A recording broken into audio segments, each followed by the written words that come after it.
భుజాలు కాయలు కాసే విధంగా జెండాను మోస్తే ఈ రోజు తెలంగాణ రాష్ట్రంలో మా ప్రభుత్వం వచ్చింది. మేమెవ్వరికి భయపడేటోళ్ళం కాదు, మర్యాదకు మర్యాద ఇచ్చేటోళ్ళం.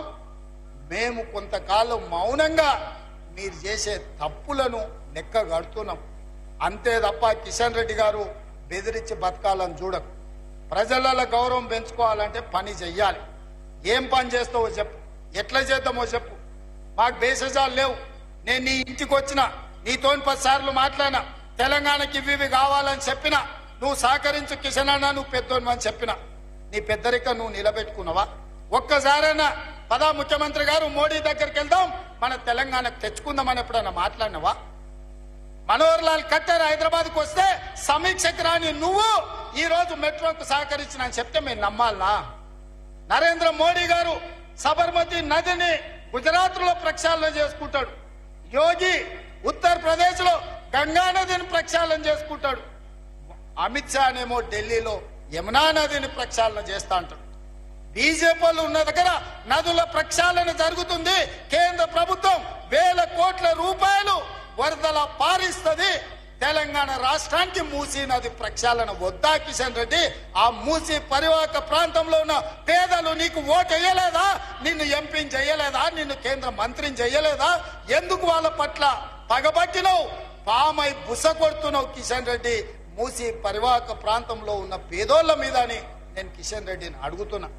ఇదేనా నీ పార్టీ, నీ విధానం? నేను మొన్ననే మోడీ గారిని కలిసి వచ్చిన. పాపం మోడీ గారు మంచిగానే ఉన్నారు, మనకి ఏదన్నా ఒకటి చేయాలని. సాయందోడి పాత్ర కిషన్ రెడ్డి పోషిస్తుండు. సమస్య అక్కడ లేదు, సమస్య ఇక్కడనే ఉంది. కుటిలం ఇక్కడనే ఉంది, కుతంత్రం ఇక్కడనే ఉంది. అందుకే ఇవాళ కిషన్ రెడ్డికి చాకిరేవు పెట్టిన. సమస్య మోడీ కాదు, సమస్య ఇవాళ సమస్యలు పరిష్కరించాలని మోడీ తెలంగాణ పట్ల సానుభూతితో ఉన్నా కిషన్ రెడ్డి గారు పగతో ఉన్నాడు. ఆయన చీకటి మిత్రుడు కేసీఆర్ దిగిపోయిందన్న దుఃఖంలో ఉన్నాడు. ఆయన దుఃఖం ఏందో నాకు అర్థమైతలేదు, ఆయన బాధ ఏందో నాకు అర్థం కావట్లేదు. మేము ఉండొద్దా? మేము గెలవద్దా? మేము ప్రజలకు మేలు చేయొద్దా? ఇవాళ ఇన్ని సంక్షేమ పథకాలు మేము చేస్తుంటే చూసి ఓర్వలేని తనం మంచిది కాదు కిషన్ రెడ్డి. అందుకే ఇవాళ మిత్రులారా, ఈ వనపర్తికి వస్తే కుటుంబ సభ్యులను కలిసినట్టు నా పాత జ్ఞాపకాలు, పాత మిత్రులు, ఈ వనపర్తి నుంచి పొందిన స్ఫూర్తి, ఇక్కడ చదువు కావచ్చు, సంస్కారం కావచ్చు, రాజకీయ చతురత కావచ్చు, విద్యార్థి రాజకీయాలలో నేను ఏదైతే నేర్చుకున్నానో ఇవాళ తెలంగాణ రాష్ట్ర ముఖ్యమంత్రిగా నిలబెట్టింది.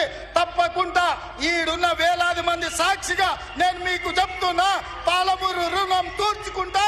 అది కిషన్ రెడ్డి అయినా, కేసీఆర్ అయినా, కేటీఆర్ అయినా, హరీష్ అయినా, కవిత గారైనా, ఎవరినైనా లెక్క పెట్టేది లేదు. మా పాలమూరోళ్ళు అనుకుంటే మీరు ఎక్కడికి పోతారో కూడా నాకు తెలియదు. అనవసరంగా మా మంచితనాన్ని మీరు పరీక్ష పెట్టొద్దు అని వాళ్ళని హెచ్చరిస్తూ, మీరు చూపించిన ఆదర అభిమానాలకు నా గుండె సంతోషంతో ఉంది, నా కడుపు నిండిన ఆనందం ఉంది. వేలాది మంది మా ఆడబిడ్డల ఆశీర్వాదం తీసుకొని నేను బయలుదేరుతున్నా.